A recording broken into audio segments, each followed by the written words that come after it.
স্বাগত জানাচ্ছি বাংলা ভিশনের নিয়মিত আয়োজন এন মোহাম্মদ পাবলিক পার্লামেন্টের সাথে আছে তাইমুর রশিদ। আমার সাথে আজকে আলোচনার জন্য স্টুডিওতে উপস্থিত আছেন চারজন অতিথি। আমার হাতে ডানে আছেন বিএনপির জাতীয় নির্বাহী কমিটির সদস্য শেখ রবিউল আলম, আছেন নাগরিক ঐক্যের যুগ্ম সাধারণ সম্পাদক সাকিব আনোয়ার। আমার হাতে বামে আছেন জবান সম্পাদক রেজাউল করিম রনি, আছেন এনসিপির যুগ্ম সদস্য সচিব আলাউদ্দিন মোহাম্মদ। আপনাদের চারজনকে স্টুডিওতে স্বাগত জানাচ্ছি। দর্শক, এন মোহাম্মদ পাবলিক পার্লামেন্টের আমাদের আজকের বিষয় রাজনৈতিক বিতর্ক ও নির্বাচনী প্রচারণা। স্টুডিও আলোচনা শুরু করতে চাই বিএনপির জাতীয় নির্বাহী কমিটির সদস্য শেখ রবিউল আলম। চাঁপাইনবাবগঞ্জে আজকে বিএনপি মহাসচিব মির্জা ফখরুল ইসলাম আলমগীর বলছেন, ষড়যন্ত্র বাদ দিয়ে জামাত যেন ভালো হয়ে যায়, জামাতকে মানুষ আর ভোট দেবে না, কারণ বিশ্বাস করে না। এদিকে কুমিল্লায় জামাতের নায়েবে আমির সৈয়দ আবদুল্লাহ মোহাম্মদ তাহের বলছেন, দুর্নীতিতে যারা 3বার চ্যাম্পিয়ন, দেশের মানুষ আর তাদের ভোট দেবে না। এই যে বিএনপি জামাতের রাজনৈতিক বিতর্ক বৈরিতা, যত নির্বাচনের সময় ঘনিয়ে আসছে তত বেশি যেন উত্তপ্ত হচ্ছে। অনেকে বলতে চায় এটাকে আসলে শুধু উপরে উপরে না, ভেতরে ভেতরে আবার কোনো সমঝোতা আছে। ধন্যবাদ আপনাকে প্রিয় সহ-আলোচক এবং এই মুহূর্তে বাংলা ভিশনের সাথে যারা যুক্ত আছেন। কথাটা হচ্ছে যে বিতর্ক তো রাজনীতির অংশ। মানুষের কাছে আহ্বান জানাচ্ছে ভোট না দিতে, সেটাও রাজনীতির অংশ। তারপর ধরেন রাজনৈতিক দল নিজেই শিরোধার্য, নিজেই গ্রহণযোগ্য, ভোটটা তারই চাই, এভাবে জনগণের কাছে উপস্থাপন করা তো ন্যায্য। এই জায়গায় তো আর কোনো ডিবেট নাই। ভিতরে ভিতরে সমঝোতা হওয়ারও কোনো প্রয়োজন নাই। ঐক্য হতে হবে জাতীয় স্বার্থে। আমরা ভোটটাকে ফেস করব, জনগণের উপর আস্থা রাখব, নির্বাচনটাকে অবাধ করব, গ্রহণযোগ্য করব, প্রভাব বিস্তারের চেষ্টা করব না। নিজের দলই মহত্ব গুরুত্ব তুলে ধরবো এবং জনগণের সমর্থন চাই। ঐক্যের জায়গাটায় তো পাল্টাপাল্টি অভিযোগ দেখছি। কে আপনারা, জামাত অভিযোগ করছে আপনারা প্রশাসনের উপর বেশি প্রভাব বিস্তার করছে, লেভেল প্লেইং ফিল্ড নেই। আপনারা বলছেন জামাতই সব প্রভাব বিস্তার করে আছে। প্রতিযোগিতাপূর্ণ রাজনীতিতে সেটা থাকবে, প্রতিযোগিতাপূর্ণ রাজনীতিতে সেটা থাকবে। এবং আপনি যদি পশ্চিমা ধাঁচের রাজনীতিও বলেন, গণতন্ত্র বলেন, সেখানেও সেটা আছে। আমরা বলছি আমরা সীমা লঙ্ঘন করব না। আমরা বলছি যুক্তি তর্ক থাকবে, তথ্য উপাত্ত দিয়ে সমালোচনা করব, ব্যর্থতা তুলে ধরবো। আমার যে সমস্ত গর্বের জায়গাগুলি আছে রাজনৈতিক দল হিসেবে আমার দলের, সেটাকে মানে মানুষের দৃষ্টিতে আনার চেষ্টা করবো, সেগুলি ঠিক আছে। এটা তো ঠিক যে জামাত ইসলাম প্রায় 84 বছরের একটি রাজনৈতিক দল। মানুষ তো প্রত্যাখ্যান করেই চলেছে, দীর্ঘদিন ধরে প্রত্যাখ্যান করে চলেছে। আবার তারা যে রাজনীতি করতে চাইছে অথবা ধরেন যেভাবে জনগণকে আকৃষ্ট করতে চাইছে, সেটাও গণতান্ত্রিক পন্থায় কতটা ন্যায্য, ওখানে অনেক দ্বিচারিতা আছে। ওখানে ধরেন জামাত ইসলাম রাজনীতিতে কী অবদান রেখেছে সে বিষয়টাও তো অস্পষ্ট মানুষের কাছে। যারা এই দেশটা চায়নি, স্বাধীনতা চাইল না, তারা সবচেয়ে দেশপ্রেমী, তারা সবচেয়ে সৎ নেতৃত্ব, তারা সবচেয়ে যোগ্য নেতৃত্ব, তারা দেশের কল্যাণ সবচেয়ে বেশি চায়। এই জিনিসগুলি তো মানুষকে ভাবাবে। এবং মানুষ ভেবেছে বিধায়ক তো জামাতে ইসলাম বললাম 84 বছর রাজনীতি করে বাংলাদেশের রাজনীতিতে একটা গুরুত্বপূর্ণ ভূমিকা রাখতে পেরেছে, কিন্তু রাষ্ট্র ব্যবস্থাপনা তার কোনো গুরুত্বপূর্ণ ভূমিকা রাখতে পারেনি, কারণ তখন জনরায়ের প্রয়োজন ছিল। আমার বিশ্বাস যে মানুষ নিশ্চয়ই এগুলি বিবেচনা করে ভোট দেবে। আর দ্বিতীয়ত কথাটা হচ্ছে যে আপনি যেখানে ছিলেন সেটাকে আমি এভাবে বলতে চাই যে এতটুকু রাজনীতিতে সৌন্দর্য থাকে, তর্ক বিতর্ক থাকে, যুক্তি উপস্থাপনা থাকে, দায় চাপানো থাকে। আমরা এগুলি গণতন্ত্রের অংশ মনে করি এবং আগামীতে যে নির্বাচন হচ্ছে সেই নির্বাচনে দুটি রাজনৈতিক দলই দায়িত্ব রয়েছে। নিশ্চয়ই সেই দায়িত্বের বাইরে এখনো পর্যন্ত কেউ যায়নি। তবে গ্রহণযোগ্য নির্বাচনের ক্ষেত্রে প্রত্যেকটা দলই নিজের অবস্থান জোরালোভাবে জানান দেওয়ার জন্য সরকারের উপর চাপ প্রয়োগ করতে থাকবে, দোষারোপ করতে থাকবে। নিজের পক্ষে গেলে স্বাগত জানাবে, নিজের বাইরে গেলে আবার ভৎসনা করবে সরকারের, যাতে সরকার রাইট ট্র্যাকে চলে চাপে রাখার কৌশল। এগুলি সমস্ত জায়গা আছে। আমি দেখেন ভারতের রাজনীতি কতদিন ধরে আজকে একটা গ্রহণযোগ্য নির্বাচন সেখানে হয়েছে কি হয়নি, তার চেয়ে বড় কথা হচ্ছে তার আগেই রাহুল গান্ধী বলেছে যে এখানে প্রভাব খাটিয়ে বিজেপি নিয়েছে। এটা রাজনীতির অংশ, এটা জনগণও বোঝে। কিন্তু মূল কথাটা কি জানেন, জনগণ সিদ্ধান্ত নিতে কখনো ভুল করে না। অবাধ নির্বাচন যখন হয়েছে, যে দলকে তার রাষ্ট্র ব্যবস্থাপনার দায়িত্ব দেওয়ার জন্য ন্যায্য মনে হয়েছে, জনগণ তাকেই ভোট দিয়েছে। এবং ওই ভোট জনগণ দিয়েছে বিধায় আমি আপনাকে বলি, জামাত স্বাধীনতার পরে এদেশে উল্লেখযোগ্য একটা আসন পেয়ে বিরোধী দল না 3 নম্বর রাজনৈতিক দল হতে সক্ষম হয়নি, কারণ মানুষের বিবেচনা দিন শেষে সঠিকই হয়। জি, আবার আপনার কাছে আসবো। জবান সম্পাদক রেজাউল করিম রনি, এই যে মানুষ আসলে কাকে চায়, বিএনপি জামাতের রাজনৈতিক বিতণ্ডা বলি, বিতর্ক বলি যাই, এবং সিদ্ধান্ত নিতে মানুষ দিন শেষে ভুল করেন, এই যে শেখ রবিউল আলম, আপনি কি তাই মনে করেন কিনা? পার্শিয়ালি ট্রু, সিদ্ধান্ত নিতে মানুষ ভুল করে না, কিন্তু দেখেন বাংলাদেশের রাজনীতিতে সবচেয়ে বিরক্তিকর কাজ যেটা জনগণ যেটা সবচেয়ে অপছন্দ করে সেটা হলো আপনি যদি জনগণের সাথে চালাকি করেন। আপনার অনেক ব্যর্থতা আছে, আপনার অনেক সীমাবদ্ধতা আছে, ওকে ফাইন, এটা আপনি জনগণকে বলেন যে ভাই এই জায়গায় আমার এক্সিলেন্সি আছে, এই জায়গায় আমার বিশিষ্টতা, এই জায়গায় আমি পারতেছি না, এটা আগামী দিনে পারবো, আপনি আমাকে সহযোগিতা করেন, মানুষ কিচ্ছু মনে করবেন আপনাকে। কিন্তু আপনি সেরা, আপনার হাতে সবচেয়ে সব কিছু নিরাপদ, আপনার কোনো ভুল নাই, হ্যাঁ, এইরকম একটা আপনার অবস্থান এবং নিজেকে এই যে সবচেয়ে সেরা মনে করা, এইটার এই যে সুপিরিয়রিটি কমপ্লেক্স যেটাকে বললে একটা উচ্চমান্যতায় ভোগা, এইটা জনগণ পছন্দ করে না। এইটা ফ্যাসিবাদী আচরণ। দেখেন ফ্যাসিবাদের লক্ষণের অনেকগুলো লক্ষণ আছে। শুরু হয় কিভাবে, ধরেন একটা দল ফ্যাসিস্ট না গণতান্ত্রিক, এটা আপনি বুঝবেন কিভাবে? এটা বিখ্যাত পর্তুগিজ রাইটার রুই জিঙ্কের একটা লেখা পড়তেছিলাম, বই, ভালো ফ্যাসিস্ট হওয়ার সহজ উপায়। সেটার ভূমিকায় সে বলতেছে যে একটা দল যখন আমরা ভালো এবং অন্যরা খারাপ এইভাবে সমাজকে বিভক্ত করে ফেলে, বুঝবেন যে সে ফ্যাসিবাদ কায়েম করবে। আমরা ভালো বলে কোনো কথা নেই, মানে রাজনৈতিক প্রক্রিয়ার ক্ষেত্রে একটা দল, কারণ গণতন্ত্র হলো নেভার এন্ডিং প্রসেস, গণতন্ত্র একটা ফিউচার টেন্স। আমেরিকা কি বলতে পারবে আমি গণতন্ত্রের পরিপূর্ণ স্বয়ংসম্পন্ন? স্টিল তারা স্ট্রাগল করতেছে এটা প্রপার জায়গায় যাওয়ার জন্য। ফলে যেই প্রসেসটা একটা ফিউচার টেন্স ধারণ করে, মানে ভবিষ্যতে এটা আরও পূর্ণ, আরও ডে বাই ডে আরও ইনক্রিজ হবে, ডে বাই ডে আরও শক্তিশালী হবে, সেই ধারায় আপনি প্রবেশ না করেই নিজেকে সেরা যে বলতেছেন এবং আপনি ভালো অন্য খারাপ এইভাবে যে সমাজকে বিভক্ত করতেছেন, আপনি আওয়ামী লীগের রাজনীতি করতেছেন। এই জন্য আমি বলতেছেন আওয়ামী লীগ একটা নফসানিয়াত, এটা তো কোনো শুধু দল না, এটা একটা খাসিলত। এটা যদি আপনি চর্চা করেন, যে নামেই করেন, আপনি একটা আওয়ামী লীগার হবেন। যেমন ধরেন এই যে আপনি বললেন যে তিনবার দুর্নীতির চ্যাম্পিয়ন, এই রিপোর্টটা আপনিও জানেন, আমিও জানি, সারা পৃথিবীর লোক জানে যে এটা আওয়ামী আমলের যে আপনার খতিয়ান, সেইটার রিপোর্টটা প্রকাশিত হয়েছে জাস্ট বিএনপি গভর্নমেন্ট ফর্ম করার সাথে সাথে, এবং সেই গভর্নমেন্টের পার্ট ছিল জামাত ইসলাম। তাইলে এবং এই দুর্নীতির চ্যাম্পিয়ন এই ক্যাসেট আওয়ামী লীগ সারাটা জীবন বাজাইছে। তাহলে এইবার আপনি আপনার এক সময়ের মিত্র, এখন ধরেন আপনার প্রতিদ্বন্দ্বী রাজনীতি করছেন, তাই জন্য আপনি আওয়ামী বয়ানে চলে যাবেন এবং আপনি নিজে ক্ষমতার পার্ট হয়ে, তাহলে দুর্নীতি যদি চ্যাম্পিয়ন তিনবার বিএনপি হয়ে থাকে, তাহলে সেটার পুরো দায়ভার তো আপনারও, কারণ আপনি মন্ত্রণালয় শেয়ার করছেন, পাওয়ার শেয়ার করছেন। কিন্তু তা না, আপনি এই যে একদম আওয়ামী লীগ কী করতো, যা কিছু ভালো সব কিছু আমি, আর যা খারাপ সব অন্যরা।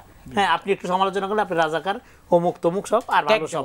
এই যে ওয়ান ডাইমেনশনাল দৃষ্টিভঙ্গি, এটা ফ্যাসিবাদ তৈরি করে। আরেকটা পয়েন্ট বইলা এই পর্ব শেষ করি, সেটা হলো জামাতের যে আপনার কষ্ট কল্পনা, তার যে আকাঙ্ক্ষা, এটা কোনোদিনও পূরণ হবে না।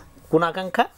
সেটা হলো প্রধান বিরোধী দল হয়ে ওঠা। মানে আগে যেরকম সমাজটা বিএনপি আওয়ামী লীগ বনাম বিএনপিতে ভাগ ছিল, সেই জায়গাটা জামাত নিতে চাচ্ছে, সে বিএনপির প্রধান প্রতিপক্ষ বা বিরোধী দল হিসেবে হাজির হতে চাচ্ছে। এবং হাজির হওয়ার জন্য সে যেভাবে আওয়ামী বয়ান রপ্ত করতেছে এবং আওয়ামী রেটরিক্স দিয়ে আওয়ামী লীগ বট বাহিনী পালতো, সোশ্যাল মিডিয়াতে ন্যারেশন তৈরি করতো, ইনফ্লুয়েন্স তৈরি করতো, তারাও তা করতেছে। আওয়ামী লীগ চরিত্র হননের রাজনীতি করতো, গালাগালি করতো, অন্যকে আপনার ট্যাগ দিত, তারাও তা করতেছে। মানে আওয়ামী লীগ যা যা করতো তার সমস্ত লক্ষণ তারা ধারণ করতেছে এবং তারা মিডিয়া, সরকারে সমস্ত নিরপেক্ষ জামাত দ্বারা কন্ট্রোল করতেছে। ক্ষমতা এখন কিন্তু জামাত আসছে, জামাত ক্ষমতা আসলে দেশ কিভাবে চলবে তার ট্রেইলর হলো এই গভর্নমেন্ট। এখন ফলে এটা জামাত, সবাই বলে না জামাত একটা কথা যে সব দল ক্ষমতায় আসছে, আমরা দেখছি, একবার আমরা এসে দেখি দেশ কিভাবে চলবে। এই যে চলতে জামাত তো মানে অভিযোগ করছে তিন উপদেষ্টা সরাই নেন, তিনটা বিএনপির দালাল বাদ দিলাম। হ্যাঁ, জামাতের কথা মানি, এগ্রি করি, তিনটা বিএনপির, বাকি কয়টা থাকে? সেটা হয় জামাত সমর্থিত, অথবা জামাতের গ্রিন সিগন্যাল পাওয়া, অথবা জামাতের ক্লিন সার্টিফিকেট পাওয়া। তাহলে সরকার কার? মাত্র তিনটা। ফলে এই পয়েন্টটা শেষ করে এইবার ওর পর্ব শেষ করি। ফলে কেন জামাত যদি ক্ষমতায়ও চলে আসে, বিরোধী দলের মর্যাদা বিএনপি জামাতকে দিবে না, আমি যতটুকু রাজনীতি করছি। কেন দিবে না? কারণ হলো বিএনপি একটা লিবারেল ডেমোক্রেসির চর্চা করতে চায়। তারা কোনো ইডিওসেন্ট্রিক মতাদর্শিক কোনো পার্টির সাথে আর লড়াইয়ে যাবে না, কারণ মতাদর্শী পার্টি আওয়ামী লীগের সাথে লড়াই করতে গিয়া 15 বছর তার রাজনীতির বিকাশ হয়নি। ফলে তারা যত ছোট শক্তি হোক, একটা মধ্যপন্থার রাজনীতি করে একটা গণতান্ত্রিক ফোর্সের সাথে বিরোধিতা করতে কমফোর্ট ফিল করবে, প্রয়োজনে সেটা তারা বিকাশ ঘটানোর ক্ষেত্রে সহযোগিতাও করবে। সেই জন্য জামাত যেটা আশা করতেছে সেটা হলো যে তারা একটা ক্যাডার ভিত্তিক সংগঠন, মতাদর্শিক পার্টি, ফলে তারা ছলে বলে কৌশলে সব কিছু দখল করতে চায়। সেই পদ্ধতিতে আপনার ধরেন একটা সুবিধা পেয়ে এখন একটা ভালো অবস্থানে থেকে এখন কথায় কথায় ন্যারেটিভ পলিটিক্স ডেভেলপ করা এবং বিএনপি খুব খারাপ, বিএনপি আসতে একটা আওয়ামী লীগের মতো, বিএনপি চাইলেও আওয়ামী লীগ হইতে পারবে না, এটা 15 বছরের পর, কারণ বিএনপির রাজনীতিটাই আলাদা। হ্যাঁ, বিএনপিতে খারাপ লোক নাই তা না, বিএনপিতে সমস্ত লোক ভালো তা না, বিএনপিতে খারাপ লোক না থাকলে 7,500 বহিষ্কার করতে থেকে করলো, তো ফলে কিন্তু সেটা অন্য বিতর্ক। কিন্তু কথা হলো আপনি যে কথায় কথায় ন্যারেটিভ পলিটিক্স করেন, আপনি কথায় কথায় যে চরিত্র হনন করেন, সে যা না, যে সমালোচনাটা আমরা করবো, এবং বিএনপি সমালোচনা করার জন্য অন্য দলের লোক দরকার নেই, জামাত দরকার নেই, আওয়ামী লীগ দরকার নেই, তার নিজের সমর্থকই যথেষ্ট। আবার আপনার কাছে আসবো, নাগরিক ঐক্যের যুগ্ম সাধারণ সম্পাদক সাকিব আনোয়ার, এই সরকার আসলে কার এবং ভবিষ্যৎ রাজনীতিতে জামাতের যে আকাঙ্ক্ষা প্রত্যাশা যাই বলি, এবং বিএনপি জামাতের এই যে বৈরিতা বিতণ্ডা, এবং একটি মন্তব্য শেখ রবিউল আলম করছিলেন যে সিদ্ধান্ত নিতে মানুষ শেষে ভুল করে না। ধন্যবাদ, শুভেচ্ছা জানাচ্ছি আমার সহ-আলোচকদের এবং যারা শুনছেন। সিদ্ধান্ত নিতে জনগণ ভুল করে না, ওই জায়গা থেকে আসি। যেহেতু আমরা ডেমোক্রেসির কথা বলি, আমরা তো গণতান্ত্রিক রাষ্ট্র, ফলে জনগণ যদি ভুলও করে আমাদেরকে তো সেটাও মেনে নিতে হবে। ফলে এখানে ওই প্রশ্ন ওঠারই আসলে সুযোগ নাই যে জনগণ ভুল করতেছে না ঠিক করতেছে। একটা সময় কিন্তু আওয়ামী লীগ এই কথা বলতো যে জনগণ ভুল করে অনেক ভুল করতেছে, কিংবা জনগণ ভুল প্রার্থীকে ভোট দিবে, এ ধরনের কথাবার্তা আওয়ামী লীগের লোকজন বলতো। এরকম টকশোতে এসে বসলেই কখনো কখনো ওই 18 নির্বাচন কিংবা 14 নির্বাচন এগুলোর কথা যখন তাদেরকে বলা হইতো, তখন হয়তো বা ওই টকশোর ফাঁকে বিরতির সময় তারা বলতো, ভাই বললে তো ওই তারা তো ভোট দিয়ে দিবে হচ্ছে মানে রাজাকারদের, রাষ্ট্রবিরোধীদের, এই ধরনের কথা বলতো। তো আমাদের বক্তব্যটা কি ছিল? তার বিপরীতে বক্তব্যটা এইটাই যে ভাই ডেমোক্রেসিতে তো আমাকে জনগণ যা বলবে আমাকে তো সেটাই মানতে হবে, তাই তো? ফলে এখানে আসলে জনগণ শেষ পর্যন্ত ভুল সিদ্ধান্ত নেয় না ঠিক সিদ্ধান্ত নেয়, ওই আলাপে যাওয়ারই দরকার নেই, ওই সিদ্ধান্ত জনগণের হাতেই ছেড়ে দিতে হবে। জনগণের সিদ্ধান্ত চূড়ান্ত অবশ্যই। আর এখন জামাতের আসলে কার, হ্যাঁ, জামাতের যে অবস্থানগুলো নিয়ে যে কথাগুলো ভাই বললেন কিংবা তার আগে বলছিলেন, যে দুর্নীতি 3বার চ্যাম্পিয়ন, যে কথাটা জামাতের নায়েবে আমির বলেছেন, ভাই বলছিলেন যে ওই সময় তো সরকারে তারাও ছিলেন, তারাও পার্ট ছিলেন। ফলে কোনো রাজনৈতিক দল তো আর দুর্নীতিতে চ্যাম্পিয়ন হয় না, রাষ্ট্র হয়। মানে রাষ্ট্র যারা পরিচালনা করেন তারা রাষ্ট্র পরিচালনা করেছেন। আমি তো বরং এটাকে সাধুবাদ জানাই যে নিজেদের সমালোচনা করছেন যে আমরা দুর্নীতি 3বার চ্যাম্পিয়ন ছিলাম। জামাতে নায়েবে আমির বক্তব্যের মধ্য দিয়ে নিজের সমালোচনা করলেন আর কি। এখন যাই হোক, এটাকে উনি অন্যভাবে উপস্থাপন করার চেষ্টা করছেন, এবং শুধু উনি না, এই বিষয়টা তো অনেক দিন থেকেই তারা এই কথাগুলো বলার চেষ্টা করছেন। এখন জামাতে দেখেন এই যে আন্দোলনটা তারা করছেন অনেক দিন থেকে, 8টা দল মিলে যুগপথ তারা একটা আন্দোলন করছেন 5 দফা দাবিতে। হ্যাঁ, এবং সেই 5 দফা দাবির মধ্যে একটা দফা হচ্ছে জুলাই সনদ বাস্তবায়ন, এবং জুলাই সনদের ভিত্তিতে আগামী নির্বাচন। এর পরেরটাই হলো উচ্চকক্ষ এবং নিম্নকক্ষ উভয় কক্ষেই পিআর পদ্ধতির নির্বাচন। 1 নম্বর তার যে দাবি, সেই দাবি হচ্ছে জুলাই সনদ বাস্তবায়ন, যার মধ্যে নিম্নকক্ষে পিআরের কোনো আলাপই নাই। নিম্নকক্ষে এপিটি মানে এখন যে পদ্ধতিতে নির্বাচন হয় এর বাইরে নতুন কোনো আলোচনাই আসে নাই, এবং সেখানে তারা স্বাক্ষর পর্যন্ত করেছে, এবং তার দাবির 1 নম্বরেই আছে জুলাই সনদ বাস্তবায়ন এবং তার ভিত্তিতে নির্বাচন। 2 নম্বরে সেই, অর্থাৎ সে তারই যে বক্তব্য বা তারই যে দাবি সেখানে সে নিজে কন্ট্রাডিক্ট করছে। ফলে বিষয়গুলো পরিষ্কার যে একটা অস্থিতিশীল পরিস্থিতি তৈরি করে রেখে ওই যে রেটরিক পলিটিক্সের কথা যেটা ভাই বলছিলেন, ওই জায়গার মধ্য দিয়ে যদি নিজেদেরকে একটা সুবিধাজনক জায়গায় নেওয়া যায়। কারণ আমাদের মনে থাকবার কথা, তারা কিন্তু অনেক দিন পর্যন্ত একটা কথা বারবার বলে আসছিলেন, সেটা হলো জাতীয় নির্বাচনের আগে স্থানীয় সরকার নির্বাচন হতে হবে। আমরা তখন ভুলেই গেছি, কিছুদিন পরে যে এটাও ভুলে যাব আমরা, এই যে নিম্নকক্ষে পিআর। কারণ তারা তখন নতুন কোনো আবার কিছু নিয়ে আসবে, কারণ যেহেতু অলরেডি প্রধান উপদেষ্টা ডিক্লেয়ার করলেন এবং রাষ্ট্রের পক্ষ থেকে যদি বলাই হয়ে গেছে যে গণভোট একদিনে হবে এবং নিম্নকক্ষে পিআরের কোনো আলোচনা নাই, ফলে এইটাতে তো আর তারা আসলে হালে পানি পাচ্ছে না। ফলে নতুন কিছু বিরোধী দল হওয়ার আকাঙ্ক্ষা, এই জায়গাটা আবার আপনার জনগণের উপরে ছেড়ে দিতে হবে। তো কারণ ওই যে পার্লামেন্টারি ডেমোক্রেসি, জনগণ ভোট দিবে, ভোট দিয়ে তাকে নির্বাচিত করে সরকারে আনতে পারে যদি জনগণ মনে করে। ফলে ওই জায়গাটা মানে এটা তাদের খায়েশ কিনা, খায়েশ তো হতেই পারে। হ্যাঁ, একটা রাজনৈতিক দল সে রাজনীতি করছে, ফলে তার খায়েশ হতেই পারে যে সে রাষ্ট্র ক্ষমতায় যাবে, এবং রাষ্ট্র ক্ষমতার ব্যাপারটাই তো এমন, যারা রাষ্ট্রই চায়নি তারাও তো সেই রাষ্ট্রের ক্ষমতায় যেতে চায়, সেটা তো আমরা দেখছি। তো রাষ্ট্র ক্ষমতায় সে যেতে চাইবে, কিংবা সে বিরোধী দল, প্রধান বিরোধী দল হয়ে উঠতে চাইবে, এবং জনগণ যদি তাকে ভোট দেয় তাহলে সে রাষ্ট্র ক্ষমতাতেও আসতে পারে। এখানে তো আসলে তাকে আটকানোর কোনো বিষয় নেই। আপনার কি মনে হচ্ছে কিনা এখন পর্যন্ত যে রাজনৈতিক বিতর্ক, সেটা যেই দলেরই হোক, কোথাও কি কোনো সীমা লঙ্ঘনের ঘটনা ঘটছে কিনা? বা মানে আমরা আসলে 54 বছরে যেভাবে দেখে এসেছি, বিশেষ করে ধরেন 90-এর পর থেকেই আমরা যদি বলি, তারপর থেকে আমরা যেভাবে দেখছি, তাতে মানে ওই পরিস্থিতি পর্যন্ত অন্তত আমরা পৌঁছাই নাই। তখন আমরা যেভাবে বয়ান বক্তব্য রেটরিকের মধ্য দিয়ে যেভাবে আসলে মানে এক দল আরেক দলকে ঘায়েল করার যে জায়গাতে আমরা আসলে ছিলাম, এখন অন্তত সেই জায়গা না। অন্তত জাতীয় ঐকমত্য কমিশনের যে মিটিংগুলো হয়েছে ওখানে সালাউদ্দিন সাহেব এবং জামাতের নায়েবে আমির আব্দুল্লাহ তাহের ওনারা পাশাপাশি বসেছেন এবং অনেক সময় তারা হাস্যোজ্জ্বল ছিলেন, কথা বলেছেন, খুনসুটি করেছেন। ফলে এই যে সংস্কৃতিটা, এই সংস্কৃতিটা কিন্তু আমরা আসলে অনেকদিন পরে পেয়েছি। ফলে ওই জায়গা পর্যন্ত আমরা যেতে পারি নাই, তবে একটু একটু করে স্বাভাবিক নির্বাচন যত ঘনিয়ে আসবে, প্রতিদ্বন্দ্বিতার ব্যাপার যখন আপনার সামনে চলে আসবে, তখন এটা কিছুটা বাড়বে স্বাভাবিকভাবে। জি, আবার আপনার কাছে আসবো। এনসিপির যুগ্ম সদস্য সচিব আলাউদ্দিন মাহমুদ, এই যে নির্বাচন যত ঘনিয়ে আসবে তত এই যে রাজনৈতিক প্রতিপক্ষকে ঘায়েল করার বক্তব্য দিয়ে ঘায়েল করার চেষ্টা, এই জায়গায় মাঝে মাঝে এনসিপিরও কোনো কেউ একেবারে পিছিয়ে পড়েন না, মাঝে মাঝে বেশ কড়া বক্তব্য আমরা দেখি। তো এই জায়গায় যে শুধু তো এতক্ষণ আলাপ করছিলাম বিএনপি জামাত, কিন্তু এই যে তিনজনের এখন যদি এভাবে আমি ধরি যে প্রধান তিনটি শক্তির যদি এই বিতর্ক এইভাবে যদি চলতে থাকে, সেটা আগামী দিনের রাজনীতিতে আসলে এক ধরনের শঙ্কার জায়গাটা মানে কি বলবো ছায়াটা ফেলে কিনা? ধন্যবাদ। আমার মনে হয় যে আগামী দিনের রাজনীতির সাথে এখনকার যে সিচুয়েশন, এটা কোনো সম্পর্ক নেই। কেন সম্পর্ক নেই? এখন আমরা এমন একটা অবস্থায় আছি, মানে খেলার নিয়মগুলো পরিবর্তন হচ্ছে। এখন সবাই আসলে সর্বোচ্চ চেষ্টা করছে এই রুলগুলো তার ফেভারে রাখার। এটা তো আসলে অনন্তকাল ধরে চলবে না। যেহেতু যেমন খুব সুন্দর করে সাকিব আনোয়ার বললেন যে জুলাই সনদ আপনি বাস্তবায়নের দাবিও করছেন, আবার যখন এর বাইরে একটা দাবি করছেন আপনি কিন্তু জনগণের কাছে আপনি মানে ক্রিটিসাইজড হচ্ছেন। স্বাভাবিকভাবে জনগণ এটাকে বুঝবে যে আসলে এটার মধ্যে কন্ট্রাডিকশন আছে। পাশাপাশি যখন আপনার জাতীয় নির্বাচন হয়ে যাবে, যে পদ্ধতিতেই হোক না কেন, হওয়ার পর কিন্তু একটা কার্যকর সংসদেই গিয়ে বিতর্কটা করতে হবে। এবং তখন কিন্তু আপনি আর জুলাই সনদ, ঐকমত্য, নির্বাচন কিংবা আপনার এখনকার যেই আলোচনার বিষয়বস্তু সেগুলো নিয়ে খুব বেশি তর্ক করতে পারবেন না। আপনি বলছিলেন যে যখন জাতীয় নির্বাচন হয়ে যাবে, কিন্তু আপনাদের এই তিন শক্তির মাঝে মাঝে এমন মন্তব্য আসে তখন তো নির্বাচন হবে কিনা সেটা নিয়ে এক ধরনের মানুষের মধ্যে শঙ্কা দেখা দেয়, একজন আরেকজনকে এমনভাবে বলেন। আমার কাছে মনে হয় যে নির্বাচনের যে শঙ্কাটা মানে মানুষের মধ্যে তো বলছেন, এখন মানুষের মধ্যে কিন্তু পতিত স্বৈরাচার এবং ফ্যাসিস্টও লুকিয়ে আছে। সো আমরা অনেক সময় আমাদের কাছে আসলে সেই স্ক্রিনিং মেকানিজম নাই যে আসলে তাদের ভয়েসটা কীভাবে আমাদের সামনে আসে।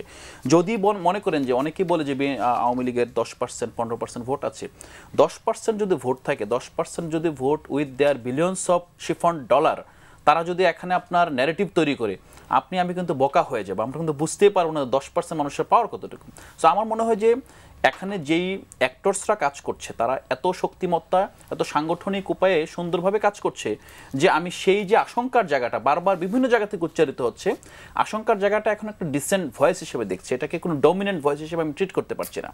দ্বিতীয়ত হলো, আমরা যে জাতীয় ঐক্যমত্যের কথা বলছি, জাতীয় ঐক্যমত্যের কিছু সাবস্টেন্সিয়াল গ্রাউন্ড আছে। যেমন আমাদের যে ইন্ডিয়া প্রশ্ন, সেই প্রশ্ন কি আমাদের মধ্যে দ্বিমত দেখা যাচ্ছে? আমি মনে করছি না। আওয়ামী লীগ প্রশ্নে দ্বিমত দেখা যাচ্ছে? না। বিচারের প্রশ্নে দ্বিমত দেখা যাচ্ছে? না। ফেসিবাদের পুনরুত্থান নতুনভাবে দ্বিমত দেখা যাচ্ছে? না।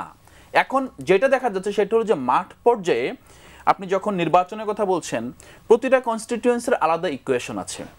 আপনি দেখবেন কেন্দ্রীয় দল এমন একজনকে মনোনীত করেছে একটি আসনে, সেখানে যাকে মনোনীত করেছে অথবা যাকে করে নাই, তাদের মধ্যকার যে একটা রসায়ন আছে, এটা কিন্তু সেই লোকাল যে ডায়নামিক্স, সেই ডায়নামিক্স একটা কেন্দ্রের বাইরে একটা পেরিফেরির একটা আলাদা ডায়নামিক্স তৈরি হচ্ছে।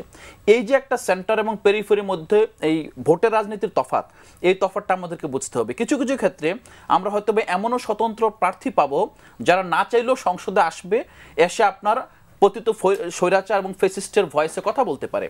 কেন পারবে?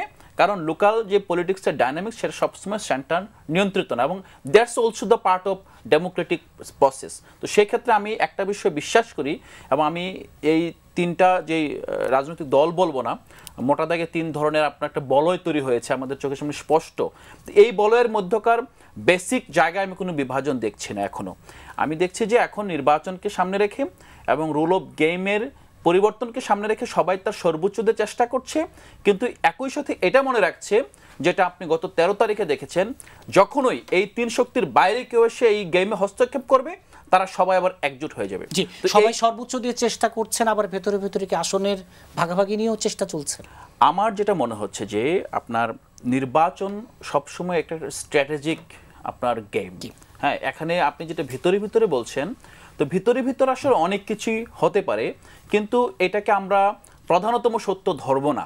একজন রাজনীতিবিদ অথবা একজন যে কোনো সমাজকর্মী যেটা বলতে পারে, যেটা জনগণের সামনে প্রকাশ করে, সেটাকে আমি সত্য মনে করি।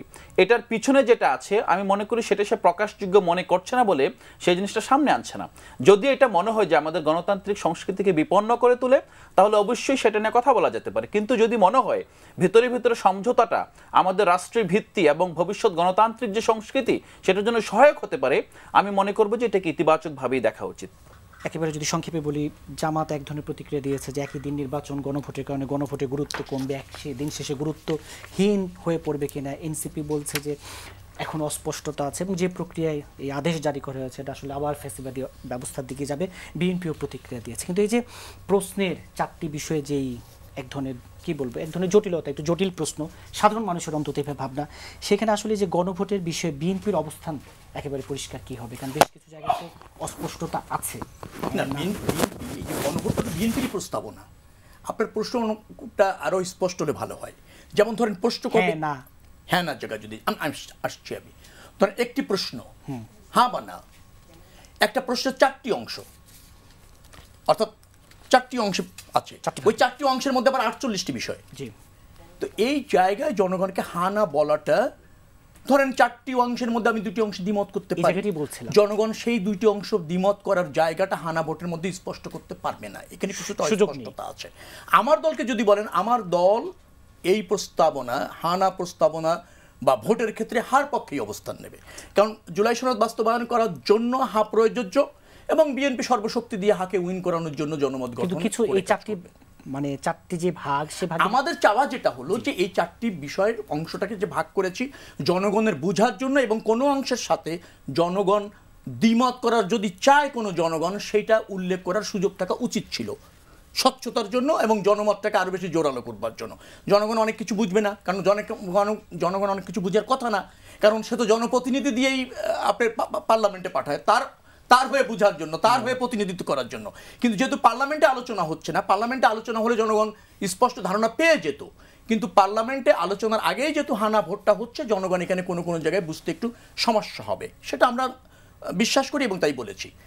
এই জন্য আমি বলছি আবার হার পক্ষেই আমাদের অবস্থান হবে। দেখেন একটা জিনিস বলি, 48টি প্রস্তাবনা সংবিধানে যুক্ত হওয়ার কথা, 30টি সবাই একমত হয়েছে, বলা হয়েছে এই 30টি একমত হয়েছে যে দলই ক্ষমতায় যাক না কেন বাস্তবায়ন করবে, তাহলে 30টিতে সমস্যা অঙ্গীকারবদ্ধ থাকে কয়টি? 18টির মধ্যে 2টি জায়গায় আমাদের নোট অফ ডিসেন্ট আছে, সেটা 1 নম্বর 2 নম্বর প্রস্তাবে আনা হয়েছে। বাকি 16টির কথা কি বলেছে যে রাজনৈতিক দলগুলি বাকি প্রস্তাবনাগুলি যেভাবে তারা প্রস্তাবনা করতে চায়, বাস্তবায়ন করতে চায়, যে দল ক্ষমতায় যাবে সে সেভাবে বাস্তবায়ন করতে পারবে। 2টি জায়গায় একটু বাধ্যবাধকতা নিয়ে আসছে অন্তর্বর্তীকালীন সরকার, অথবা ধরেন জাতীয় ঐক্যমত্য কমিশনের প্রস্তাবনা অনুসারে। আমাদের বক্তব্য হচ্ছে যে যদি আমরা পার্লামেন্টে বুট মেজরিটি পাই, ওই 2টি প্রস্তাবনাও আমাদের অবস্থানের পরিবর্তন জনস্বার্থ হতে পারে আলোচনার পর। আর যদি সেটা ধরেন আমরা মনে করি যে না, জনগণের ম্যান্ডেট বা সব কিছু মিলিয়ে সেখানে আমাদের অবস্থান যে নোট অফ ডিসেন্ট আছে সেটা বাস্তবায়ন করার সুযোগ আছে কিনা, সর্বসম্মতি তো হতে পারে পার্লামেন্টে। এমন আছে সব রাজনৈতিক দলই চাচ্ছে আমাদের ওই নোট অফ ডিসেন্টটাকে মনে করলো যে না ঠিক আছে, এটা মেনে নেওয়া যায়, সেটা হতে পারে। আবার আমরা এও উপলব্ধি করতে পারি যে যেহেতু জনগণ এটাকে হা বলেছে, আমাদের এতটুকু উদারতা দেখিয়ে জনরায়ের প্রতি শ্রদ্ধাশীল হয়ে আমরা ব্রুট মেজরিটি পেলেও সেখান থেকে আমাদের অবস্থান পরিবর্তন হতে পারে। নির্বাচনের বিষয় নিয়ে পরে এগুলি নিয়ে আলোচনা করা যেতে পারে, এগুলি মেজর কোনো বিষয় না। জুলাই সনদ বাস্তবায়ন হচ্ছে, কার্যকর পার্লামেন্ট হচ্ছে, গ্রহণযোগ্য নির্বাচন হচ্ছে, অর্থাৎ আমরা নতুন বাংলাদেশ বিনির্মাণে যাচ্ছি, একটা বড় ধরনের সংস্কার নিয়ে বাংলাদেশ নতুনভাবে অগ্রসর করছে, এটা হলো আসল বিষয়। একটি জায়গা আমি বলতে চাই, 28শে জুন 2001 প্রথম দুর্নীতিতে বাংলাদেশ চ্যাম্পিয়নের রিপোর্ট প্রকাশিত হয়, তখন আওয়ামী লীগ ক্ষমতায়। অর্থ বছর ছিল 1999-2000, তারপর আবার 2000-2001 অর্থ বছর, অর্থাৎ পরপর 2বার আওয়ামী লীগের আমলেই আপনি ধরেন দুর্নীতিতে বাংলাদেশ চ্যাম্পিয়ন হয়। পরবর্তীতে বিএনপি ক্ষমতায় এসে সেটা দ্রুত উত্তরণের চেষ্টা করেছে, 1-2 বছর সময় লেগেছে। ওই 1-2 বছর সময় লাগা যদি দোষের হয়ে থাকে, সেই অংশ জামাতেরও, যেটা রনি ভাই বলছিলেন। জামাতের সমস্যাটা হয়েছে জামাত কিংকর্তব্য বিমূঢ় হয়ে গেছে তার করণীয় নির্ধারণে, যার ফলে আপনি দেখবেন একটা লোগোর পরিবর্তন 3বার করিয়েছে, এখন লোগো নাই বললেই চলে, মানে বুঝতে পারছে না কি যুক্ত করবে কি বর্জন করবে। কারণ বাংলাদেশের রাজনীতিতে জামাতের যে আদর্শ তারা বাস্তবায়ন করতে চায় এবং আন্তর্জাতিক এবং আঞ্চলিক রাজনীতিতে যে অবস্থান নিতে চায় তা সম্পূর্ণ কন্ট্রাডিক্টরি। অর্থাৎ বাংলাদেশের গণতন্ত্র, বাংলাদেশের পুঁজিবাদী যে অর্থনীতি ব্যবস্থা আছে, বাংলাদেশের যে বিচার ব্যবস্থা আছে, বাংলাদেশের যে পার্লামেন্ট পদ্ধতির সরকার আছে, তার সাথে জনগণকে যেভাবে যুক্ত জামাত করবে সেখানে জামাতের পলিসিতেই কন্ট্রাডিক্টরি রয়েছে, অর্থাৎ জনগণ বিভ্রান্ত হয় এবং সেটি বাংলাদেশের রাজনীতির জন্য এখনো পর্যন্ত জনগণ অ্যাকসেপ্ট করেনি বিধায় আমি আবারও বলছি 84 বছরে জামাত সবচেয়ে পুরনো রাজনৈতিক দল হয়েও আমার মনে হয় যে কাঙ্ক্ষিত ফলাফল অর্জন করেনি। বিএনপি কিন্তু পাঁচবার জনগণের উপর আস্থা রেখে ব্রুট মেজরিটিতে নির্বাচিত হয়েছে। আপনাকে একটা কথা বলেই আমি শেষ করে দিচ্ছি, জামাতের আমির যিনি জামাতকে এখন নেতৃত্ব দিয়েছেন 3টি জাতীয় নির্বাচনে অংশ নিয়েছে, একবার 18,000, একবার 17,000, একবার 12,000 ভোট পেয়েছে। আমার নেত্রী, আমার দলের প্রধান 18টি সংসদীয় আসনে নির্বাচন করেছে, প্রত্যেকটাতে জয়লাভ করেছে, 1 লাখের উপর ভোটের ব্যবধানে জয়লাভ করেছে। সেটা হচ্ছে বিএনপির নেতৃত্ব আর জামাতের নেতৃত্বের পার্থক্য এবং মানুষের কাছে গ্রহণযোগ্য হওয়ার ক্ষেত্রে পার্থক্য। অর্থাৎ জামাত যে রাজনীতি করছে সেই রাজনীতি আমি আবারও বলি একটা বিপুল সংখ্যক মানুষ শ্রেণীভুক্ত হয়ে নিজেদের ক্ষমতায়ন এবং নিজেদের এই গোষ্ঠীর স্বার্থে রাজনীতি, সেটা জনকল্যাণের জন আকাঙ্ক্ষা ধারণের রাজনীতি না এবং সেটা রাষ্ট্র ব্যবস্থাপনার জন্য উপযুক্ত নয় বিধায় জামাত এখনো পর্যন্ত রাজনীতিতে একটা প্রভাব বিস্তার করে ঠিকই ঐক্যের মাধ্যমে অথবা ধরেন সংঘবদ্ধ হয়ে, কিন্তু জনগণের আকাঙ্ক্ষা পূরণে এখনো পর্যন্ত জন আকাঙ্ক্ষা ধারণ করতে পারেনি। জি, রেজাউল করিম রনি, এই যে জুলাই জাতীয় সনদ বাস্তবায়ন আদেশ জারি হলো, গণভোট নিয়ে অস্পষ্টতা, বিএনপির অবস্থান তো শেখ রবিউল আলম বলছিলেন, মানে সাধারণ মানুষের আমাদেরও একটি প্রতিবেদন ছিল, সাধারণ মানুষ কিন্তু যে গণভোটের এই প্রশ্ন নিয়ে সব মিলিয়ে একটু তালগোল অবস্থায় আছে। জি, আমি গণভোটের বিরোধী ছোটবেলা থেকেই, মানে এই ছোটবেলা মানে 5 তারিখের পর থেকেই, এবং জুলাই সনদের আইনি ভিত্তিরও বিরোধী। কারণ গণঅভ্যুত্থানের মধ্যে দিয়ে সেকেন্ড রিপাবলিক শুরু হয়ে গেছে, এবারে সেকেন্ড রিপাবলিকে আপনি ধারণ করার ক্ষেত্রে শুধুমাত্র একটা আলোচনায় প্রাসঙ্গিক, সেটা হলো আপনার সংবিধান সংস্কার পরিষদ বা গণপরিষদ। কারণ এটা আপনার লাগবে, কারণ এই যে মুজিববাদী কাঠামো, সাংবিধানিক কাঠামো, এর বাইরে বাংলাদেশ রাষ্ট্রকে যেতে হবে এবং সেই ব্যাপারে কারো কোনো দ্বিমত নাই। তো ফলে দ্বিতীয়, আপনি যখন সাংবিধানিক সংস্কার দিকে যাচ্ছেনই, আলাদা সংবিধান সংস্কার পরিষদই হচ্ছে, এই পুরানা এগুলো থাকতেছে না, তাহলে আবার আলাদা আইনি সনদ মানে ভিত্তির দরকার কি? জুলাইয়ের আলোকেই তো হচ্ছে এটা, জুলাই গণঅভ্যুত্থানের ফলেই তো এই জায়গায় যাওয়া আপনার সম্ভব হইল। ফলে এই দাবিগুলো আমি মনে করি খুবই সেন্টিমেন্টাল দাবি এবং উইশফুল দাবি এবং পার্লামেন্টারি ডেমোক্রেসিকে আন্ডারমাইন করার দাবি। এবং এটা আইয়ুব খানের মডেল হলো গণভোট, LA4 মডেল। এবং যারা গণভোটকে পার্লামেন্টারি ডেমোক্রেসির চেয়ে শক্তিশালী, পার্লামেন্টের চেয়ে সোভারেন মনে করে, তারা ডেমোক্রেসি মিন করে না। কেননা ধরেন গণভোটে 100% লোক আপনাকে ভোট দিল, হ্যাঁ ভোট জয়যুক্ত হলো, কিন্তু পার্লামেন্ট যদি মনে করে এটা বাতিল করে দিতে পারে। কেন বাতিল করে দিতে পারে? গণভোট জনগণ দিল একটা বিষয়ের উপর, আপনার তাদের রায় দিল, আর পার্লামেন্টকে সে নির্বাচিত করে গোটা রাষ্ট্রের সার্বিক আইন শৃঙ্খলার, আইন প্রণয়নের প্রতিনিধি হিসাবে এবং জনগণের প্রত্যক্ষ ভোটে, মানে সার্বভৌম ক্ষমতা যেটা, সেই ক্ষমতার মধ্য দিয়ে তার প্রতিনিধিকে পাঠায়। এটাই হলো পার্লামেন্টের সভারেন্টি। পার্লামেন্টের সভারেন্টি মানে পিপুল সভারেন্টি। পার্লামেন্টের সভারেন্টি মানে লুই কানের যে ডিজাইন করা বিশাল সুন্দর ভবন, তার সভারেন্টি না, জনগণের সভারেন্টি। তো ফলে যারা ডেমোক্রেসি মিন করে তারা কখনোই এই যুক্তি দিবে না যে একটা গণভোট হয়ে গেলে, ধরুন গণভোট আগামীকালকে করেন, অসুবিধা নেই, হওয়ার পরে যদি জয়যুক্ত হয় সেটা পার্লামেন্টের চেয়ে সুপ্রিম হবে না। কেন হবে না? যুক্তি এইটা যে আপনি একটা বিষয়ের উপর জনগণের 100% ম্যান্ডেট নিচ্ছেন, কিন্তু পার্লামেন্ট হলো সমস্ত বিষয়ের আইনি এখতিয়ার রাখে জনগণের, এবং প্রত্যক্ষ ভোটে নির্বাচিত হওয়ার কারণে পার্লামেন্ট সবার। এটাই হলো পার্লামেন্টারি ডেমোক্রেসির সুবিধা বলেন অসুবিধা বলেন, এইটাই। গণতন্ত্রের অনেক সীমাবদ্ধতা আছে, এটা আপনি ধরেন একটা সীমাবদ্ধতা, কিন্তু এটাকে বাইপাস করে আপনি যখন গণভোটকে পার্লামেন্টের চেয়ে সুপ্রিম মনে করবেন, সভারেন মনে করবেন, আপনি ডেমোক্রেসি মিন করেন না, আপনি মিন করেন আইয়ুব খানের LA4 মডেল। আইয়ুব আপনার পছন্দের হিরো।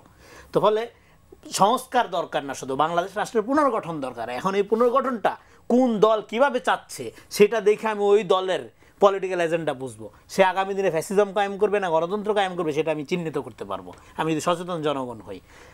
এমন একটা কথা বল, ধরেন বিএনপি বহা পাপ করছে কি নোট অফ ডিসেন্ট দিয়া, কেন আর কোনো দল দেয় নাই নোট অফ ডিসেন্ট?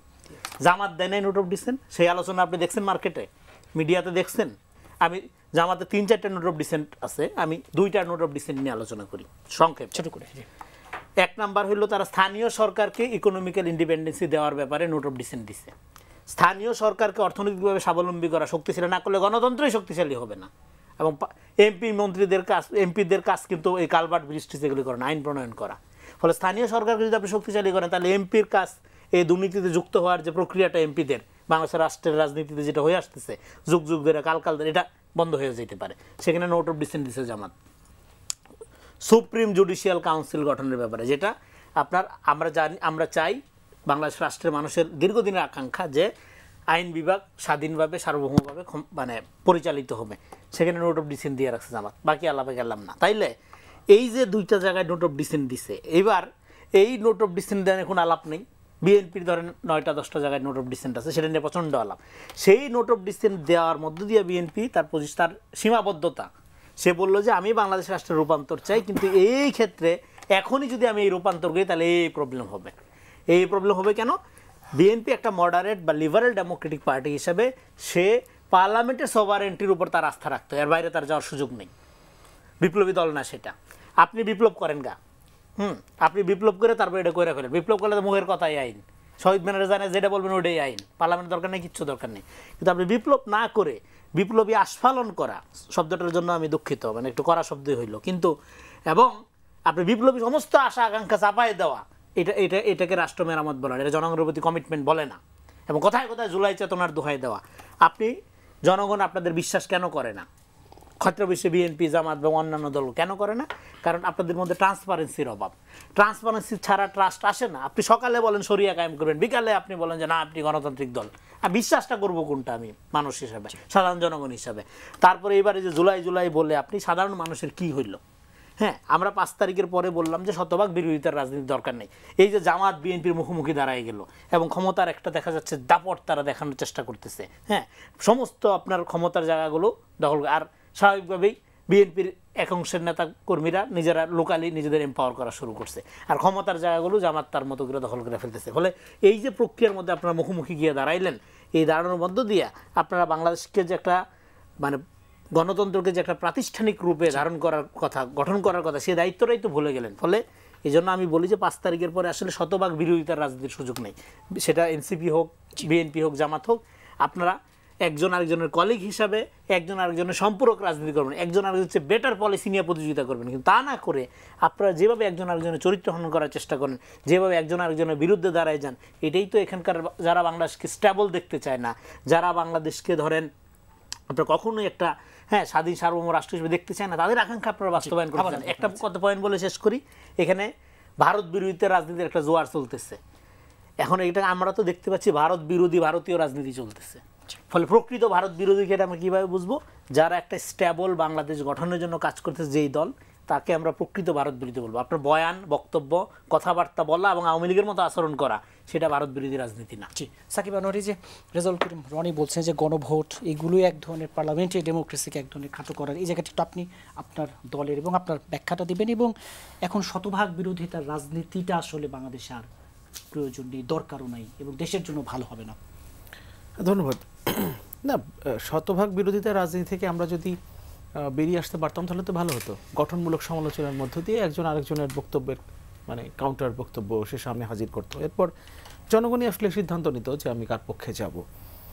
আর একটা বিষয় হলো যে সামনের দিনের রাজনীতি ধরেন ওই রেটরিকের দিয়ে আর খুব বেশি চলবে না, যে ওই যে আপনি জুলাইয়ের পক্ষে, জুলাইয়ের বিপক্ষে, যেমন মুক্তিযুদ্ধের পক্ষে শক্তি, বিপক্ষের শক্তি, এগুলো দিয়ে খুব একটা চলবে না। সামনের দিনের রাজনীতিটা দাঁড়াবে পলিসি কিংবা কর্মসূচির উপরে ভিত্তি করে। আপনি কী কর্মসূচি নিয়ে আসলে জনগণের সামনে আসছেন, আপনি তার জন্য আসলে কি করবেন, রাষ্ট্রের জন্য আপনি আসলে কি করবেন, রাষ্ট্রের গণতান্ত্রিক রূপান্তর, এই কঠিন কঠিন শব্দ দিয়ে আসলে আপনি এখন আর মানুষের মন জয় করতে পারবেন না। এই রূপান্তর প্রক্রিয়ায় যাওয়ার জন্য আপনি আসলে কি পলিসি নিয়েছেন, আপনার কি চিন্তা ভাবনা এবং সত্যিকার অর্থে আপনি সেটা বাস্তবায়ন করেন কিনা, সেটা এখন জনগণ দেখবে। আমি একটু আমার বন্ধু আলাউদ্দিন মোহাম্মদের দুটো বক্তব্য একটু অ্যাড্রেস করি। বলছিলেন যে ভেতরে ভেতরে সমঝোতা এবং প্রকাশ্য বক্তব্য এটা বিপরীতমুখী হতেও পারে এবং এটা গণতন্ত্রের জন্য ভালো, কিন্তু যদি জনগণকে বিভ্রান্ত করে সেই বিষয়গুলো, মানে ভেতরে ভেতরে সমঝোতাটা একরকম আর বাইরে আপনি বক্তব্যটা অন্যরকম, তাহলে তো আসলে আপনার আসলে অবস্থানটা কি, রাজনৈতিক অবস্থানটা কি, সেটা তো জনগণকে বিভ্রান্ত করবে। আমি নাসিরউদ্দিন পাটোয়ারির একটা বক্তব্য দেখছিলাম, আসার সময় দেখলাম যে ভোট নয়, জনগণ এবার বিএনপিকে জুতা দেবে, এরকম একটা বক্তব্য নাসিরউদ্দিন পাটোয়ারির। আবার বৈষম্যবিরোধী ছাত্র আন্দোলনের সভাপতি সম্ভবত এখন রিফাত রশিদ, উনি কয়েকদিন আগে তার সামাজিক যোগাযোগ মাধ্যমে তিনি লিখেছেন এবং পরিষ্কারভাবে আমরা বুঝতে পারি যে নাসিরউদ্দিন পাটোয়ারি সম্পর্কে এবং ইনফ্যাক্ট তার ইমাম সম্পর্কেও তিনি বলেছেন যে ভেতরে ভেতরে তারা বিএনপি নেতাদের বাসায় বৈঠক, একজন নেতার বাসায় 3 বার বৈঠক হয়েছে, সম্ভবত বিএনপি মহাসচিবের বাসায় 1 বার বৈঠক হয়েছে, এই ধরনের কথাবার্তা তারা লিখছেন। এমনকি নাসিরউদ্দিন পাটোয়ারিও আবার আসিফ মাহমুদ যিনি সরকারে আছেন তার সম্পর্কে লিখেছেন যে তুমি আবার একটা সিটের জন্য বিক্রি হয়ে যেও না বন্ধু, এমন মানে এই যে অবস্থানগুলো আমরা দেখছি তাদের মধ্যে। আবার এসে আমি মানে রাজনীতির মাঠে আমি একটা উদাহরণ দিলাম, এরকম নানান বক্তব্য তো একজনের কাছ থেকেই যদি আমরা ধরি নাসিরউদ্দিন পাটোয়ারির কাছে আমরা পাচ্ছি, তাহলে জনগণ তো বিভ্রান্ত হচ্ছে। আপনি ধরেন বিএনপির কথা যদি বলি যে বিএনপির বিষয়গুলো যেহেতু তাদের দলের ভেতর থেকে আসছে, যেহেতু ভেতরের বিষয় আমাদের জানার কথা না, যেগুলো সামনে চলে আসে সেগুলো আমরা জানতে পারি।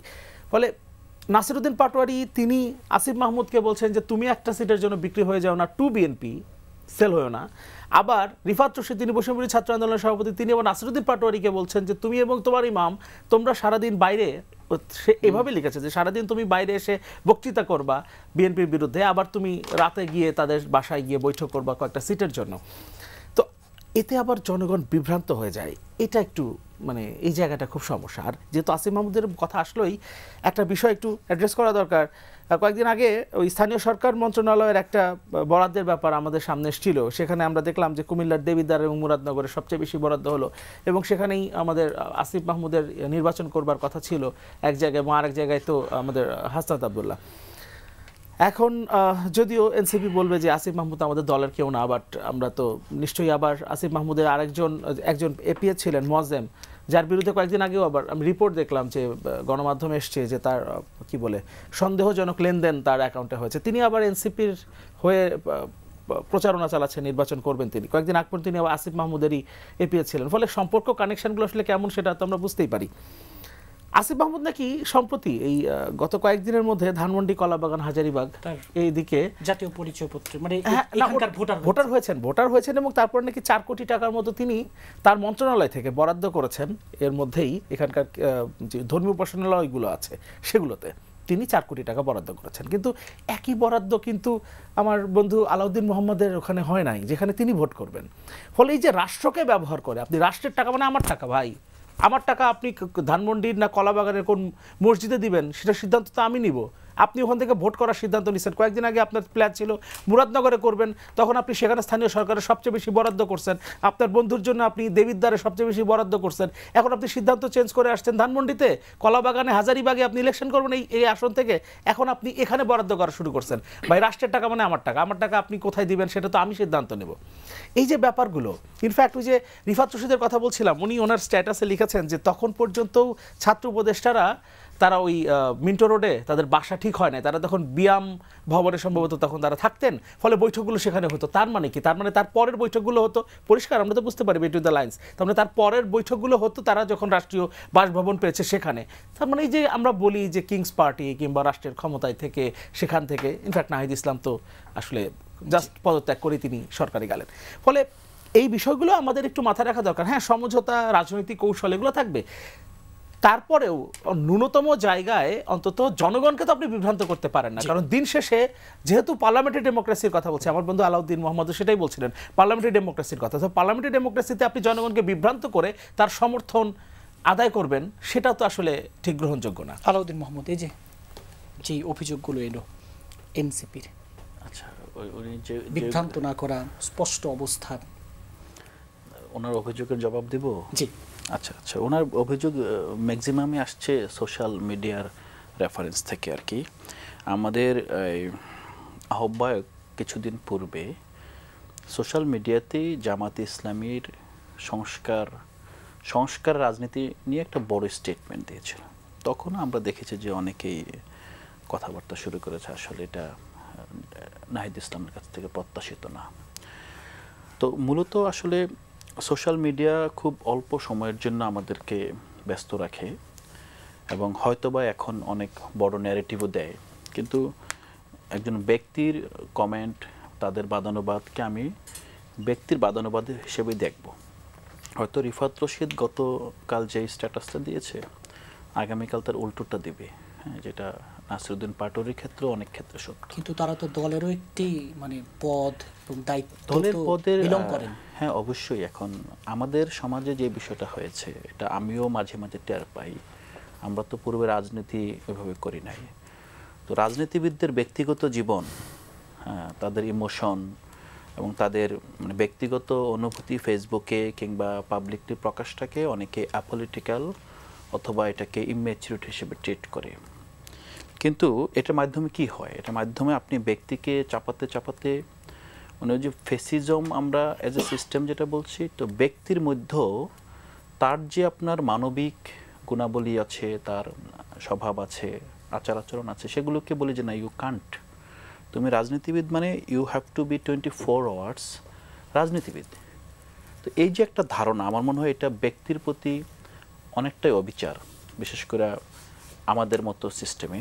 কারণ ব্যক্তির নিজস্ব এজেন্সি থাকতেই পারে, দলের বাইরেও তার এজেন্সি থাকতে পারে বিভিন্ন ফোরামে। আর আজকাল সোশ্যাল মিডিয়াটা আমাদের এখানে মানে পুরো আমাদের জীবনের অনেকটাই কন্ট্রোল করছে। দেখা গেলো যে হয়তো কোনো ফ্যামিলি প্রোগ্রামে গিয়ে অথবা ব্যাচমেটদের সাথে প্রোগ্রামে গিয়ে খুব মন খুলে একটা কথা বলেছে, এটাও কিন্তু একজন রাজনীতিবিদদের জন্য অনেক সময় কাল হয়ে দাঁড়ায়।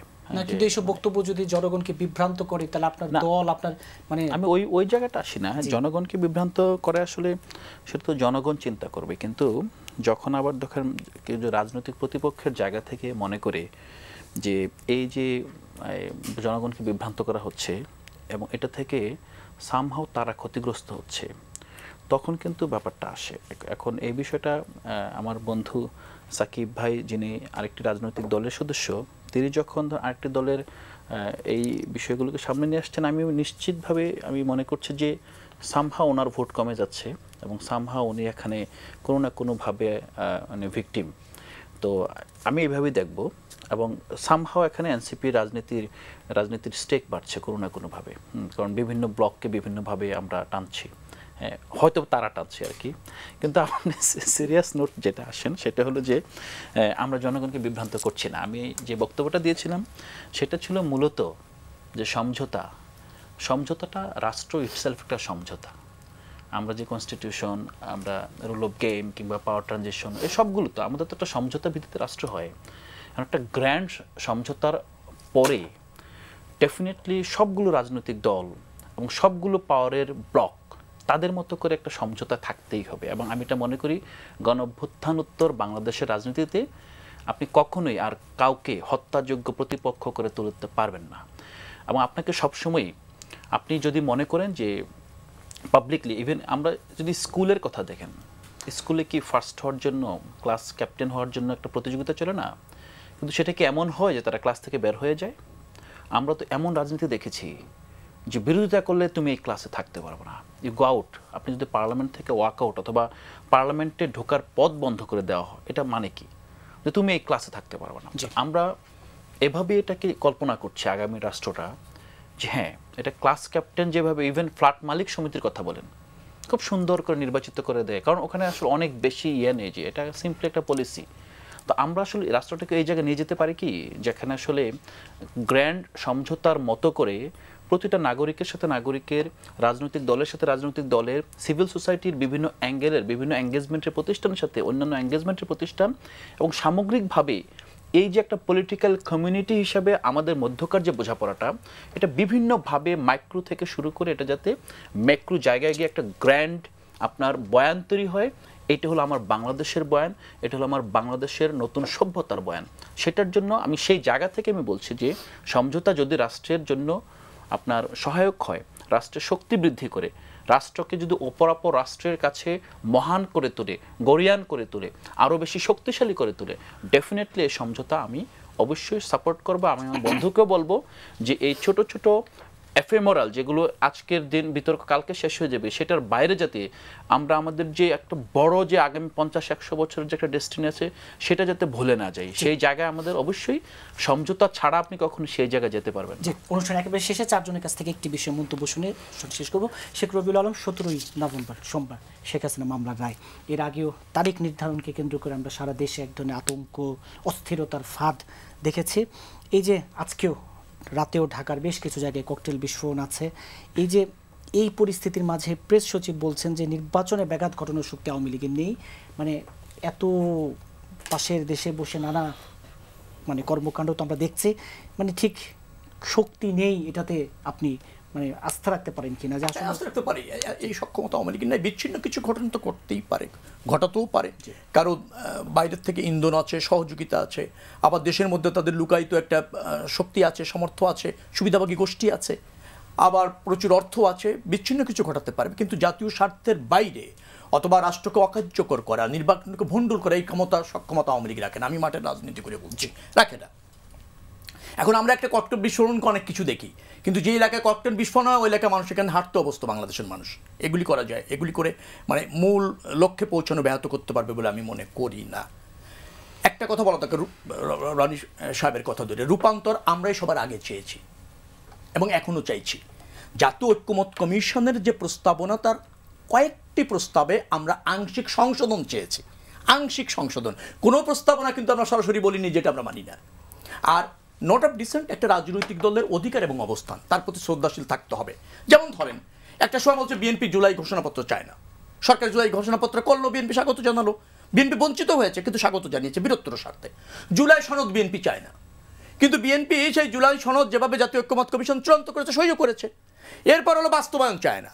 বাস্তবায়নের প্রক্রিয়া যখন অন্তর্বর্তীকালীন সরকার প্রকাশ করলো, বিএনপি হ্যাঁ কিছু অসন্তোষ আছে, কিছু জায়গায় দ্বিমত আছে, কিন্তু বীরত্বর স্বার্থে আপনার সেই বাস্তবায়ন প্রক্রিয়ার সাথে একমত হয়েছে। এরকম একটি আলাপ আছে, বিএনপি এখন আপাতত শুধু নির্বাচন চায় না, সবকিছুর সমাধান তো নির্বাচনে গিয়েই হবে। এই সংস্কার বলেন কি দিয়ে হবে? পরিপূর্ণ সংস্কার নির্বাচনের মাধ্যমে আগামী জাতীয় সংসদে হবে। আপনার ধরেন গণতন্ত্রের উত্তরণ নির্বাচনের মাধ্যমে হবে, জনগণের ক্ষমতায়ন নির্বাচনের মাধ্যমে হবে। নির্বাচন বাদ দিয়ে তো কিছু হবে না। এখন নির্বাচন একটা গ্রহণযোগ্য করার আগে যে রাজনৈতিক দলের কিছু প্রস্তাবনা আছে, জনগণের কিছু আকাঙ্ক্ষা আছে, সেটা ধারণ করে তো আমরা এগোচ্ছি। কিন্তু আমরা যখন এই বললাম ঘোষণাপত্র, সনদ, বাস্তবায়ন সব ব্যাপারে একমত হলাম, এখন দেখি যারা বলতো যে আমরা চাই না, এখন দেখি তারাই চায় না। তো এইটা হচ্ছে রাজনীতি করার জন্য কিছু রাজনৈতিক দলের অপকৌশল। মনে রাখা দরকার, বিএনপি দায়িত্বশীল সর্ববৃহৎ রাজনৈতিক দল, সে জনগণের ব্যাপার স্বার্থের ব্যাপারে কনসার্ন, সে বাংলাদেশের বিনির্মাণের ক্ষেত্রে কনসার্ন। অতএব সে সঠিক পথেই আছে। অন্য যারা আছে তারা ভুল অথবা নিজেদের একটা ইম্পর্টেন্সি দাহির করবার জন্য বিভিন্ন ঠঙ্কু অজুহাতে রাজনীতি করতে চাচ্ছে। এন্ড অফ দ্য ডে জনগণের আকাঙ্ক্ষার কাছে বিএনপি গ্রহণযোগ্য হবে, অন্যরা ভেসে যাবে। রেজাউল করিম রানী, 17 নভেম্বর ঘিরে মামলা রায়কে ঘিরে নাশকতার সংখ্যা এবং একটি বিষয় একটু আপনি দৃষ্টি দিতে চাই, একের পর এক সাক্ষাৎকার ভারতে বসে আবারও।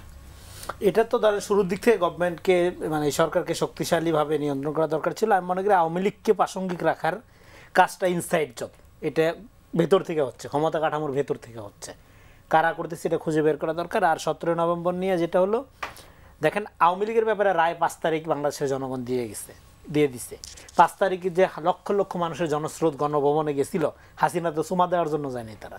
হ্যাঁ, তারা হাসিনারা পাইলে ওখানে কী করতো সেটা আমরা সবাই জানি। ফলে এই রায় বা বিচারের ইয়েটা নিয়ে এটা আওয়ামী লীগের লোকজনের হয়তো আগ্রহ থাকার কথা, বাংলাদেশের মানুষের, গণতান্ত্রিকামী মানুষের, গণ অভ্যুত্থানকামী মানুষের আমার মনে না খুব একটা আগ্রহ। আওয়ামী লীগ আবারও 2 দিনে একটা কর্মসূচি ঘোষণা করেছে। এইসব কর্মসূচি আসলে মানে এই কর্মসূচি ঘোষণার মানে এই সুযোগটা, এটা তো বললাম তো, এটা ইনসাইড জব। যে আপনি ধরেন মিডিয়া, কালচারাল এস্টাবলিশমেন্ট, মিডিয়াতে এখনো পর্যন্ত আপনি ধরেন এমন এমন লোকজনকে আপনি হাজির করেন যারা আওয়ামী বয়ানের মধ্য দিয়ে হ্যাঁ এখানে আগেই ভালো ছিলাম এই কথা বলার চেষ্টা করে। তো ফলে আওয়ামী লীগকে ডিল করার ক্ষেত্রে আওয়ামী লীগ কি? আওয়ামী লীগ আমাদের ইন্টিমেট এনিমি, আমাদের ঘনিষ্ঠ শত্রু।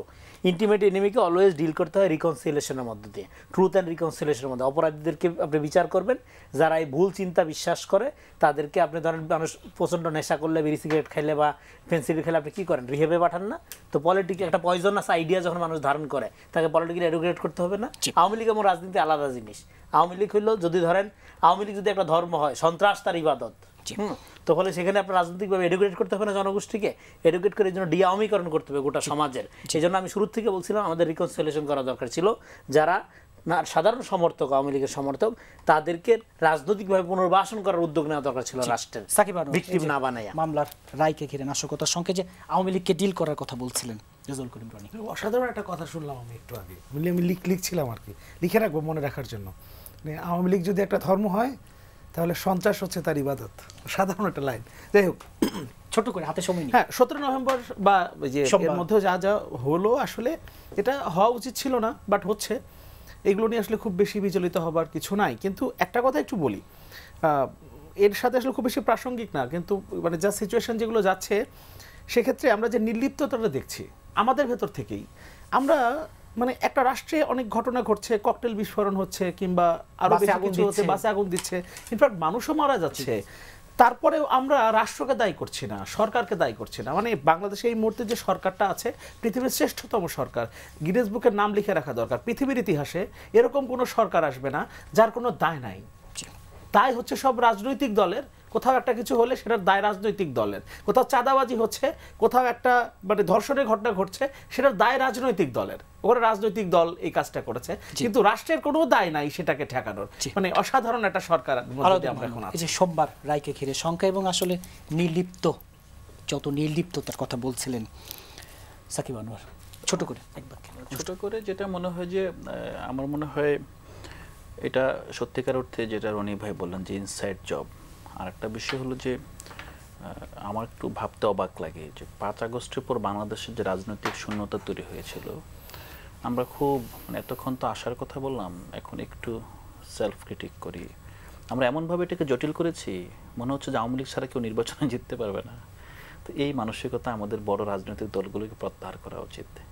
আদারওয়াইজ ধরুন আওয়ামী লীগ সাহসী পেত না সামনে আসার। আপনি নির্বাচনকে কেন্দ্র করে আওয়ামী ভোট ব্যাংককে এখন মনে হচ্ছে যে এইটার সাপোর্ট না পেলে কেউ নির্বাচনে জয়যুক্ত হতে পারবে না। আমার মনে হয় এই ধারণাটা একটা ভুল ধারণা, এবং এটা একটা মায়োপিক ধারণা। এক একজন প্রার্থী এক একটা এলাকায় আপনি গ্র্যান্ড মানে যদি পিকচার দেখেন, সেই পিকচার আসলে আওয়ামী লীগের অথবা আওয়ামী লীগ ভোটারের এখানে মিনিমাম কোনো আপনার প্রভাব বিস্তারের সুযোগই নাই। কিন্তু আমাদের এই মায়োপিক ধারণা থেকে নেতাকর্মীদের কিভাবে বের করে আনবে, তাদের যে প্রার্থীদেরকে যেহেতু বড় দলগুলো নমিনেশন দিয়ে দিয়েছে, কাউন্সিলিং করবে, একটা অর্গানাইজ ট্রেনিংয়ের ব্যবস্থা করবে, আমার মনে হয় এই জিনিসটা হতে পারে এই সুযোগে আর কি। নাহলে আপনার ভবিষ্যতেও দেখবেন, ধরেন এখন একজন তার চিন্তা করছে আমার ধরেন 400 বর্গ কিলোমিটার এলাকার ভিতরে আমার দখলের ভিতরে আওয়ামী লীগ খুব গুরুত্বপূর্ণ, কিন্তু আমরা ধরেন 56,000 বর্গমাইলের ভিতরে দেখছি যে আওয়ামী লীগ কেন বলে কিছু নাই। তো ওই মানুষগুলোকে কিভাবে ডিল করবে, এটা রাজনৈতিক দলের তার নেতাদেরকে প্রশিক্ষণ দিতে হবে। জি, আপনাদের চারজনকে আজকে স্টুডিওতে সময় দেওয়ার জন্য ধন্যবাদ। দর্শক, এন মোহাম্মদ পাবলিক পার্লামেন্ট আজ এ পর্যন্তই। আগামীকাল আবারও দেখা হবে। সে পর্যন্ত ভালো থাকুন, সুস্থ থাকুন।